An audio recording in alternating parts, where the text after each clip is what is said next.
Hey, this is a video that will explain to you the concept of molar mass.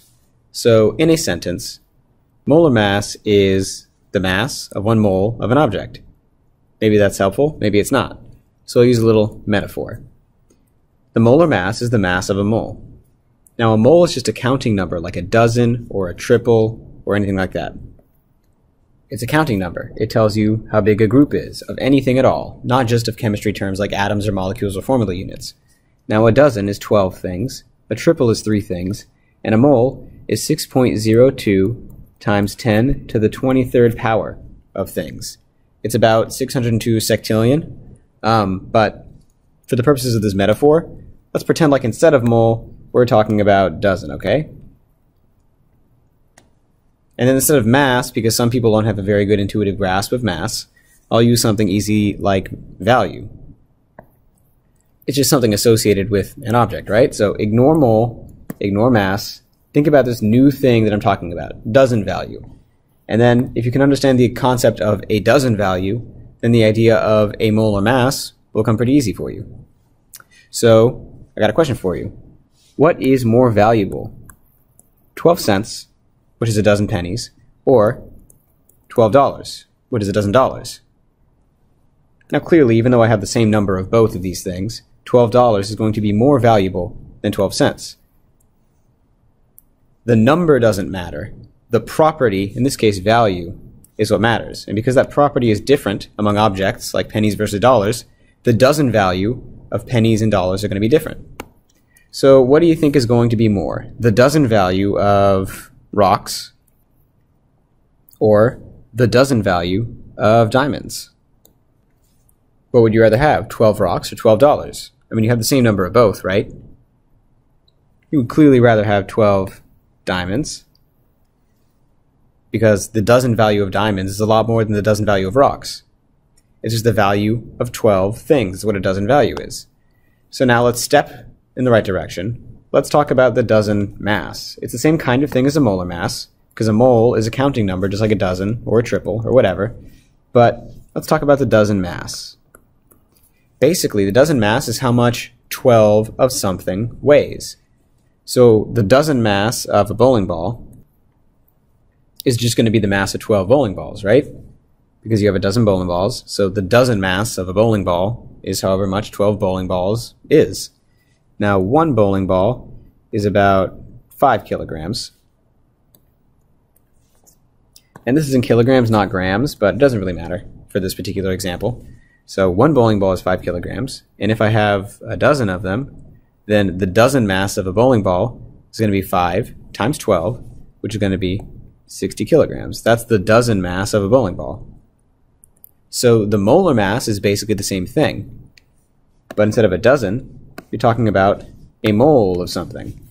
So what a mole is this number, just this number, like a dozen is 12. 6.02 times 10 to the 23rd, or about 602 sectillion of a thing. That's how much a mole is. So the molar mass of bowling balls would be 5 times, well, however many you have, right? One bowling ball is 5 kilograms, and if I have 602 sectillion, so 6.02 times 10 to the 23rd bowling balls, then the molar mass of bowling balls is going to be this big number, 3.01 times 10 to the 24th, which means that it's 301 and then 22 zeros, but don't worry about that. This is the, in kilograms, right? This is the molar mass of a bowling ball. It's just however heavy 602 sectillion of something is. So what we normally care about are not the mass of bowling balls in chemistry. We care about the masses of atoms and molecules. And we have conveniently put the molar masses of particular kinds of atoms on a periodic table at the bottom right here.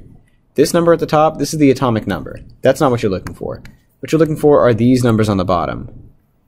These numbers tell you the mass in grams of a mole of a kind of atom.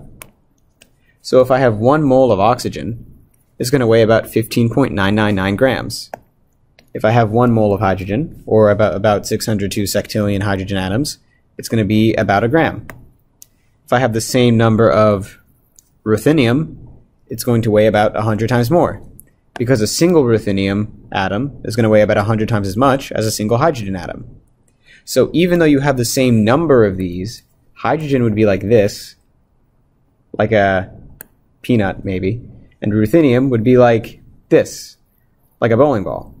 So in the same amount of hydrogen or ruthenium, this is going to be higher in mass. So that's why ruthenium has a higher molar mass, because even if you have the same number of these as you do of these, some other things are going to be different. Just like 12 pennies is going to be less than $12. These are the kinds of questions we can ask you about.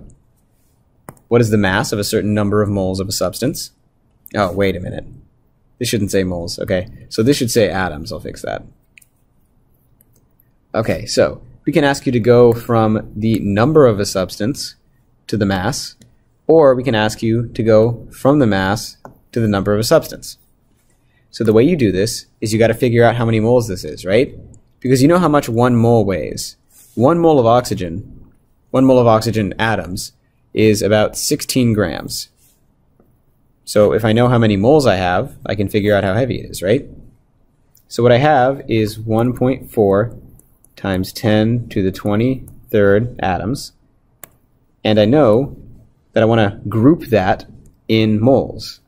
So as a review from the last video, what this does is this tells you how many of these are in this, how many moles are in this number, and what a mole is 6.02 times 10 to the 23rd. So this right here will tell me how many moles I have, or how many moles are in this number. So I put this in a calculator, and what comes out of my calculator is 0.23, I'm rounding, moles. So I'm not quite done. I figured out how many moles are in this. I have 0.23 moles when I had this many atoms. So now I just got to figure out how heavy 1 mole is. Once again, 1 mole of oxygen is 16 grams. So I say, okay, I have this many moles, and every mole is 16 grams. So what that tells me is how many grams I have. And just in preparation for what we're going to do next, I'm going to write this like this: 16 grams for every single mole. Because 1 mole is 16 grams. I'm going to write this down. If you don't understand why, it's okay. You don't need to yet. But 0.23 times 16 is going to give me 3.7. So I figured out that if I have this many atoms of oxygen, it's going to weigh 3.7 grams. That's useful. If I'm doing a chemical experiment and I need a precise number of oxygen atoms to make my experiment work, I can use a scale. I don't have to use a microscope and count for my entire life to count 1.4, I don't know, sectillion things. That's not actually 1.4 sectillion. I don't know what the prefix is for that or the suffix, but whatever. So the one thing you can do is to figure out the mass of a certain number of atoms. And the other thing we're going to ask you to do is figure out how many atoms are in a certain mass. It's just the opposite. So what you do is you say, okay, well, I have 30 grams of the substance, right? And I can figure out how many grams are in 1 mole of the substance. So 1 mole of sodium right here is about 23 grams. So whenever you want to figure out how many atoms, you always have to go through moles. It's the way that we connect the big world that we live in to the little world that atoms operate in. So I have 30 grams, and I want to know how many moles that is, right? I know the 1 mole is 23 grams. So I want to know how many moles. This is 1 mole, right? This is 1 mole of sodium. And I want to know how many moles are in 30 grams. And what division does is it tells us how many of the bottom thing are in the top thing. So I want to know how many moles are in 30 grams. And I do 30 divided by 23. And what that gives me is, when I put it into a calculator, 1.3. That's how many moles I have. And we know how many atoms are in 1 mole, right? The definition of an atom, the definition of a mole is this many things. It's just like 12 is a dozen. A mole is 602 sectillion. So I have 1.3 moles, and every mole is going to have 6.02 times 10 to the 23rd atoms in it. So I'm going to put atoms. And then for purposes you might not understand, but just to get used to seeing it, I'll say there are this many atoms for every single 1 mole. And what I get is 1.3 times 6.02 times 10 to the 23rd. And when I put that into a calculator, I get 7.8 times 10 to the 23rd. This is how many atoms of sodium are in 30 grams of sodium. Now, I'm going to really briefly, if you can do these two, you're good. But to tell you why I did this thing, where I put 16 grams over 1 mole, this is going to be to keep our units straight. Because this moles sort of cancels with this moles. It's like the way that when you have like x times y over x, you can cancel out these x's because you have an x on the top and the bottom. You can cancel out units the same way too. This moles is going to cancel with this moles to give us only grams at the end. So it keeps our units straight. Similarly here, what you have is this moles that cancels with this moles down here. So this moles cancel with this moles, and then the only unit we have left is atoms. It might not be clear to you why I'm taking such pains to keep our units straight, but it will be when we do more complicated versions of this with actual equations. Hopefully this was helpful. What I wanted to introduce was the concept of a molar mass, which is the mass of 1 mole of a thing. Molar mass is sort of like dozen value, where it's just the property that you have if you have a dozen of something. Right? This is the mass that you have if you have this many objects. You cannot only find it for chemicals, you could also find it for things like bowling balls or apples or people. The molar mass is right here conveniently on the periodic table. For every specific element, there's a different molar mass because some are bigger than others. Nitrogen is bigger than carbon, but both of them are much smaller than xenon. So it's okay for the same number of things to have different masses. It's the same way that 12 pennies is less value than $12, even though I have the same amount of them. So value-wise, 12 pennies is less than $12, right? But if I was taking a mass, well, 12 pennies probably weighs more than $12. So the molar mass of this, or the dozen mass, is bigger. But the molar value, or the dozen value of this, is bigger.